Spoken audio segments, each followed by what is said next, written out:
Entonces, pues bueno, ahí se ve perfectamente cómo están los concejales de los dos partidos dinásticos, monárquicos, que se alternan en el poder, el liberal y el conservador. Están también los republicanos y están ya también los primeros concejales socialistas. Pero tienen grandes disputas, cada uno defiende su ideología, pero en los momentos más graves, de problemas más fuertes o para reivindicar también infraestructuras, servicios, se unen. Dejan un poco al lado las diferencias de ideologías, sus diferentes ideologías, y ponen por delante la defensa de los intereses generales de Ferrol. Y así es como poco a poco Ferrol, con un gran esfuerzo, pues va avanzando hacia la modernidad. O sea, tenemos también solidaridad en el ayuntamiento. También. Entonces, como ustedes comprobarán, este programa no está puesto así porque así.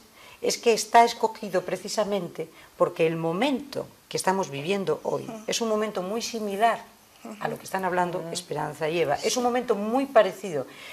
No tenemos la pérdida de las colonias, pero estamos perdiendo verdaderamente muchas cosas por el camino. O sea, no tenemos la crisis del 98, pero estamos en crisis. Estamos en crisis también de la exigencia de un regeneracionismo, que es fundamental.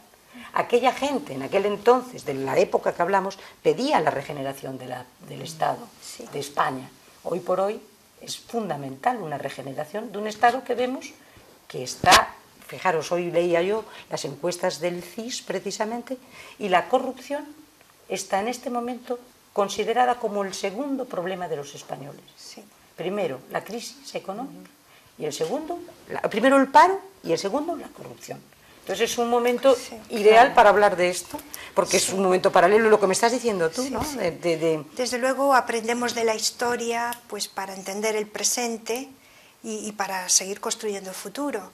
Y sí, los años duros que pasó Ferrol, hasta que después finalmente se privatizó el astillero, y es cuando viene la Vickers, los ingleses, y una vez privatizado en el año 1909, pues va a renacer otra vez la construcción naval, y es otra vez un momento de carga de trabajo y un balón de oxígeno y de auge para económico la ciudad. Y eso, pero en ese periodo, pues, y Canalejas ayuda mucho. Pero vamos a poner al chico Canalejas, que ya lo tenemos en Madrid, ¿no? Y entonces lo tenemos en Madrid y tiene su vida. Y entonces, ¿cómo es la vida personal de Canalejas? Canalejas es un hombre, ya lo hemos dejado, ya es abogado, ya es filósofo, ha hecho filosofía, y ahora lo tenemos deambulando por la política. Pues ahora sí, porque en realidad derecho pues no lo ejerció. Y después clases de literatura dio alguna, pero sobre todo escribió algún libro, libros sobre derecho, sobre ley, bueno, sobre lo que él sabía más, sobre derecho. Pero después, claro, lo tenemos con 24 años que se nos casa. Se nos casa. Se nos casa con una señorita que según los periódicos pues era muy... Pues lo tengo por aquí, pero... A ver, ¿cómo? Pero me hizo gracia porque es lo típico que dicen de las mujeres cuando son buenas y recatadas. Pero ¿dónde tengo yo por aquí? O sea, a lo mejor dicen que sería atildada y cabal. Dicen, mira, una frase que a mí me hizo gracia, que digo, bueno, a ver, ¿dónde se tenemos? enmarca La familia. en la consideración social de la mujer en aquel momento. Una mujer buena, sin perifollos ni novelerías. Anda. O sea, que el perifollo no valía. Bueno, y la novelería tampoco. Y ponerte así en plan, sí, bobo tampoco. Claro, esta es la mujer de su vida, en realidad. Se casa con 24 años, ella es francesa, bueno, de procedencia francesa, es una chica educada, que le da mucho helado. ¿No sabes lo que se dice dar helado? Bueno, pues una mujer más o menos con los mismos principios, la misma educación, y es de la que verdaderamente está enamorado. Pero tienen una relación, bueno, se casan y tal, y ella vive, o sea, el matrimonio dura 19 años, porque ella se muere. Él queda tan apabullado que empieza a pensar en el hecho religioso y tal, y pasa de ser muy anticlerical a empezar a decir que sí, que la Iglesia tiene que estar en los estamentos, en el Estado, que esto, claro, choca un poco porque siempre hablaban del Canalejas ateo, y ateo Sí, nunca fue, en realidad. Él lo que no estaba de acuerdo era con la organización de la Iglesia, pero él siempre fue un hombre religioso. Pero a raíz de la muerte de esta primera mujer, entonces él ya se replantea todo y empieza a decir que la Iglesia tiene que tomar parte en el Estado, en las escuelas, en las fábricas, y entonces nunca es exagerado, nunca es una persona muy radicalizada, es muy liberal, y entonces todo esto lo hace pues porque él lo siente así. Entonces es como si fuese muy fiel a sus principios. Cuando se casa con esta segunda mujer, que te digo yo, que bueno, que es una cosa ya de novela, de folletín. Sí, ¿por qué? Porque mira, A ver. resulta que la niña esta tiene 15 años. La segunda mujer, o sea, La segunda mujer, y encuentra sí, esta niña. él está viudo, Sí. y ya habían pasado unos años y tal. Y ya talludito. Sí, porque ya Claro. tenía 50 y algo, Sí, ¿no? sí, sí. O sea, vive con ella 4 años, nada más. Entonces, pues, se muere en el 12, nace en A el los 54. 58 muere. Bueno, a los 58, pues se casa a los 54 años. Pero antes la conoce, porque el padre de esta niña, claro, era empresario del Circo Paris. Y la niña era la hija, pero al señor le va mal. También había sido empresario de un teatro de segunda categoría en Madrid. Y entonces el padre decide irse a México para buscar fortuna allí. Como la niña es huérfana, él está viudo, se lleva a la niña, que es la única familia que tiene. Pero antes de irse, va a hablar con Canalejas, que lo debía de conocer por medio de alguien, para pedirle unas cartas de presentación, para ver si lo pueden coger en algún tipo de trabajo. Y entonces Canalejas lo recibe y ve a la niña, que tiene 15 años, y debió de quedar ya prendado de ella. Y es aquí donde tenemos ya que meter la historia esta de hombres mayores que se enamoran de niñas, y que yo creo que esto siempre existió, pero que a principios del siglo XX es que era a la orden del día. Fíjate. El poder tener una amante jovencita, incluso tener hijos con ella. Y entonces, bueno, pues la conoce y le dice, en todos los lugares en que atraque el barco, tú me mandas una carta. Y la niña con 15 años, se supone que el padre le dice, tú le mandas una carta. Y están en México y durante un año, porque le van mal las cosas al padre. Y la niña le escribe, yo me imagino siempre que es el padre el que le dice, claro, porque se vieron un momentito, una reunión que tuvo el padre para pedirle estos papeles de presentación. Y cuando vuelve, después del año, claro, se vuelven a ver y tal, y entonces ya empieza a tener relación con ella. Y ella con 20 años ya tiene su primer hijo. ¿Pero él se casa? No. No se casa. De momento no se casa. Hasta 1908, que ahí es en donde yo ando detrás de la fundación Canalejas y preguntándole a todos los amigos de la fundación que por qué no se casó antes. Claro. Y me dicen, sus motivos tendría, pero no me lo dice. No te dice los motivos. No, porque además... Y él pasa tiempo sin casarse con Él ella, pasa, ¿no? pues fíjate, desde los 20 años de ella Sí. hasta los 24, tiene 4 hijos. Pero un día Canalejas decide hacer testamento. En 1908 hace testamento. Y el testamento, alucinas, porque claro, es en 1908 y lo primero que declara, bueno, dice que ante notario y tal, y dice, horas antes, escribo y firmo esta disposición testamentaria. Horas antes de contraer segundas nupcias con doña Pura Fernández Cadenas. O sea, primero está haciendo este testamento y unas horas después se va a casar con ella. A quien desde hace años, hace años que me uní a ella y a la que vengo considerando como esposa. Y deseo y espero que mis hijos la consideren y respeten, seguros de que nuestras anormales relaciones no responden a nada que pueda desdorarla, ni a deslealtades por mi parte. Los hijos que la tienen que respetar son los hijos de ella, porque no tiene otros hijos.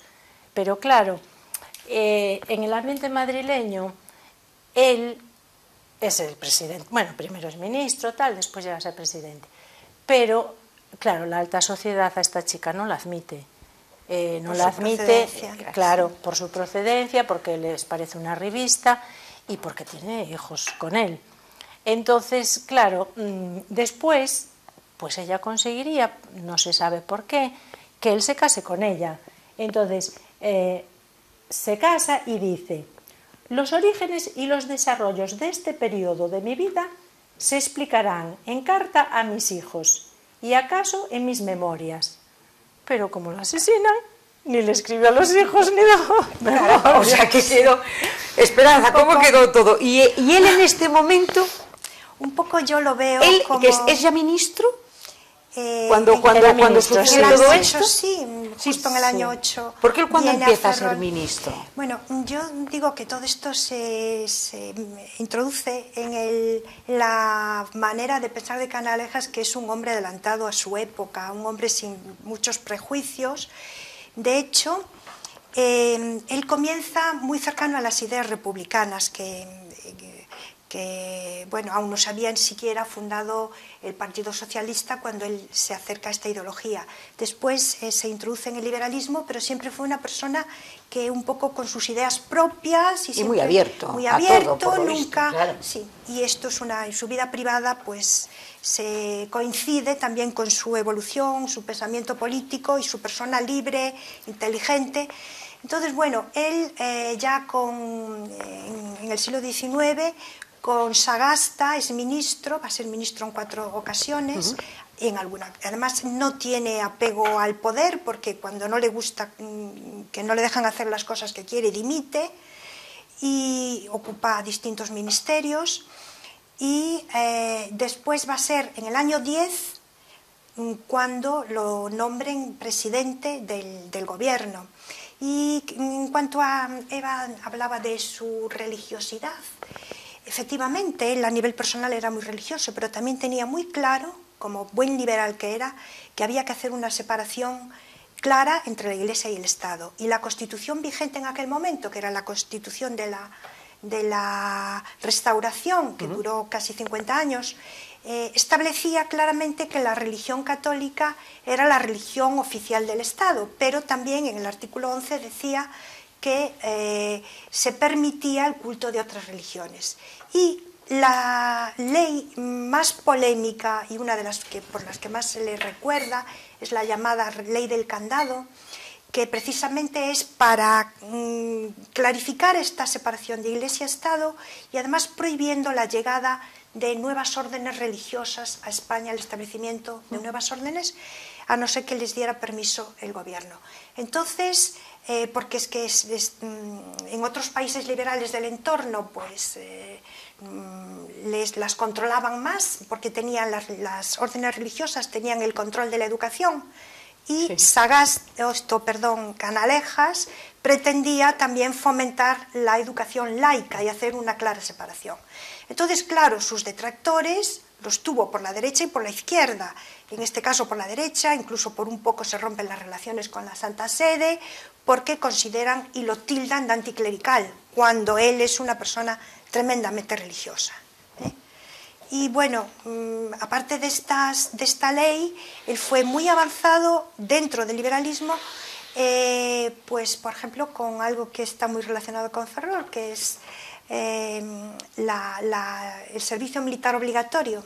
Digo que está muy relacionado porque aquí tenemos la Fundación de Amboaje, que era que los niños nacidos en Ferrol se les daba un dinero y con ese dinero podían pagar el librarse de hacer el servicio militar, cuando el servicio militar eran 4 años en las guerras, en las colonias, y él, atendiendo a una demanda muy fuerte encabezada por el Partido Socialista, que decía a la mili y a las guerras o todos o ninguno, ese era un lema que había salido en la guerra de Cuba, o todos o ninguno.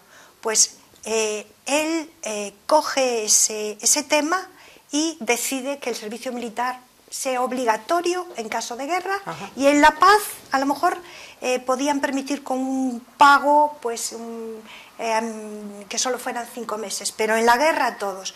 Entonces, bueno, también hizo cosas en el ámbito social, de protección del trabajo de la mujer, de los niños, descanso dominical, los primeros convenios colectivos regulados desde el Estado, pues los introduce. Fue una pena realmente su muerte, porque todo lo que él pretendía democratizar desde arriba, sin cambiar el sistema de la Restauración, tenía enfrente la oposición republicana y socialista que querían un cambio total, pero él desde arriba sí que creía, y monárquico, sí que creía que había una posibilidad de, haciendo normas, cambiar, y hubiera sido diferente sin su asesinato. Fue una pena. Vamos a irnos un minuto a la publicidad y enseguida volvemos.